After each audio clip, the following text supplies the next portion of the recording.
A plant manager in Germany stood in front of his workers and said, he said this in quotes, guys, "No plans for staff reductions." Last night, a German newspaper got documents from inside the factory, workers' council data. The real numbers, 1,700 workers gone. 14% of the entire factory, while the plant manager was saying no layoffs. I want you guys to type lie if you've heard something like this at your job before. Type lie, type it in the chat, okay? I see you guys in the house, the Life of Cam, Big Subs, Topaz, good to see you guys. That's what happened at Tesla, the Giga Berlin factory. The plant manager denied it, while 14% of his workers disappeared. And that's not the only story. Meta, they cut 1,500 workers. January the 12th, closed 4 game studios that made Resident Evil VR, Deadpool VR, some of the best games on the platform, gone. Also, Ericsson in Sweden, 1,600 jobs, 12% of their entire country's workforce, gone. 4,800 jobs, 3 companies, 1 week, and one of those companies denied it was happening. This isn't a recession. This is something different. This is the silent purge. Companies are not announcing mass layoffs anymore. They're letting people go quietly, denying that it's even happening, and hoping you don't even notice. Today, I'm going to show you the data, who's getting cut, how they're hiding it, and most importantly, how to protect yourself. Here's the thing, guys. If you are new here, make sure you hit that subscribe button. We do this every single weekday, Monday through Friday, 7 a.m. Central.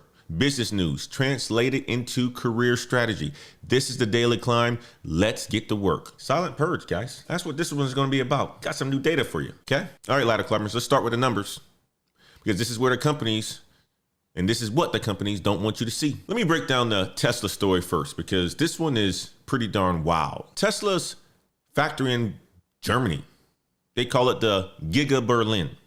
Massive factory. Lots of people work there. I got a video of it. Let me give you guys a little video of what it looks like. It's massive. A massive factory in Germany. Let me get up here on the screen real quick. You guys are going to like this. It's something pretty special. You're talking about if you guys ever been to Austin, Austin has a massive factory as well too.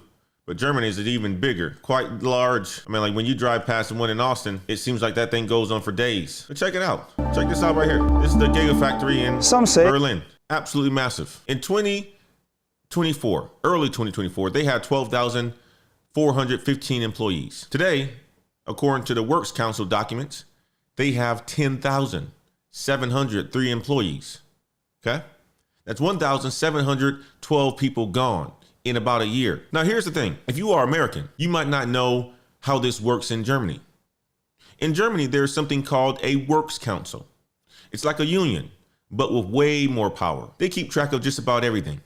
So when the Works Council releases election data, that is not a rumor. That is not speculation. That is official documentation. And the documentation says that 14% of this factory is gone. But here's what makes this story different.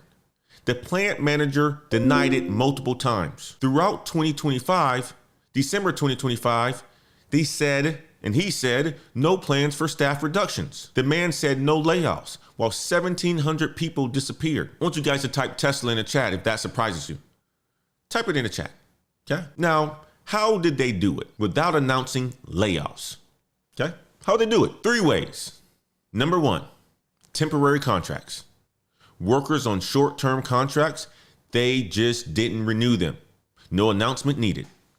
Okay. Number 2, voluntary buyouts. They offered money to people who would quit. And if you quit, they don't have to call it a layoff. Number 3, attrition. Someone leaves, they just don't replace them. No announcement, no press release. The headcount just shrinks. This is the playbook. This is how companies eliminate thousands of jobs without ever saying the word layoff. That's how they do it. And if the plant manager didn't tell the truth, what do you think your manager is telling you? What do you think your manager is telling you? I'm gonna tell you guys a story that basically puts a human face on all of this. Her name is Fisayo Che. She's a fashion designer. Her family is from Nigeria. She started a brand called Elisa Mama. Elisa Mama. Women's clothing inspired by African artistry. Made by women artisans in Nigeria. Okay, that's her. She started selling at flea markets. She started selling at Etsy. She started selling on Instagram. And in 2020, someone found her on Instagram and dropped her name with a buyer at Saks Fifth Avenue. Okay, somebody dropped her name at Saks Fifth Avenue by finding her on Instagram. What did I tell you about putting yourself out there on social media? What did I tell you about creating content? Somebody's going to eventually find you. Somebody found her on Instagram. Saks reached out, and Fasayo thought it was a scam. She didn't even respond at first. Then the vice president from Saks DM'd her on Instagram. That's when she knew it was real, okay? That's when she knew it was real. She told Business Insider this. She said, I freaked out and was very scared when I got the DM. She thought, how are we going to do this? But guess what she did? She figured it out. Saks walked alongside her, gave her guidance, helped her understand vendor requirements, shipping, routing, all of it. She hired more artisans in Nigeria, built up production, improved supply chains. This is what she said. She said everybody was winning. It helped us help other people grow their own business. Boss, making it happen. In 2023, Saks selected her for their New Wave program for emerging designers. She came to New York, met with industry experts, got press coverage. I'm gonna show you guys. She made it to Fifth Avenue, guys, New York. Look at that. Beautiful. Got a grant. And at the end, they put her products in the window at the flagship Saks store on Fifth Avenue in New York City. Just imagine that. You go from making products in Nigeria, putting your stuff on Instagram all the way across the world, get a DM one day from somebody who saw your products saying, you know what, Saks wants to be a part of this, wants to carry you in the store. She gets a grant. She learns how to supply chain. She helps other people in her network. Next thing you know, she's on Saks Fifth, where I'm showing you right now in the front window. Flagship Saks store on Fifth Avenue, New York City. Think about that, guys. From flea markets to the window of Saks Fifth Avenue. Here's her words. It was nothing I could have imagined for Alyssa Mama. Saks became 50 to 60% of her business. She employs 20 people full-time in Nigeria, plus contractors, plus consultants. I want you guys to type dream. If you've ever had a big break like this, type dream in the chat. You ever had a big break like this? I was talking to a buddy this morning. He was like, man, Antoine, man, my wife saw you on your channel. She loved what you do. What is it gonna take for you to go mainstream? Said, when that bridge cross, we'll have that conversation. But right now, I'm with my ladder climbers on YouTube, okay? I see you guys in the chat. I see you. Life of Cam says, it looks like Rodeo Drive. Nope. This is Fifth Avenue, my man. Fifth Avenue. Beautiful. I was just there. Having a good old time at the AI Summit in Fifth Avenue. Having a good old time. Now here's where it falls apart. February 2025, Saks sends a memo to vendors. We're going to start paying in installments. Fasayo thought, okay, we can wait a few months. They are important partners. We can wait a few months. We got a little bit of cash on hand. July 2025, she got a check for a couple $100. August 2025, a more substantial payment. She thought they were back on track, okay? She kept sending inventory, operating on faith. Saks will take care of me. You know, I got this long partnership going on with them. Saks will certainly take care of me. I'm doing the right thing by them. They'll take care of me. Operating on faith. Then nothing. No more payments. Saks kept saying, we'll get back to you with updates. She fulfilled 2 more orders on faith. January 2026, Saks files for Chapter 11 bankruptcy. And Fasayo Che is owed 6 figures. Let me say that again, 6 figures for inventory that she already shipped. She told Business Insider, I'm considering cutting half of our team to stay viable. God dang. You see how this can have a quick turn? Half her team. That is 10 people in Nigeria who might lose their jobs because Saks didn't pay. I want you guys to type Fasayo in the chat if this story hits you. Type it in the chat, okay? Now here's what she's doing. She's sitting on Saks' most recent order, not shipping it. Like my man Big Sugg say, pay or no play. And she's sitting on any future shipments. This is what she said, would have to be paid for before we shipped. She's also considering asking them to send back the inventory that they have so she can at least sell it somewhere else. Here's her quote that got me in the article. She says, I want to see Saks win, but I don't believe the company anymore. I don't believe them anymore, she says. And then she said this, what's happened is a disappointment, but it is also grief and sadness. Y'all, this is what the silent purge looks like on a human level. It's not just workers getting laid off.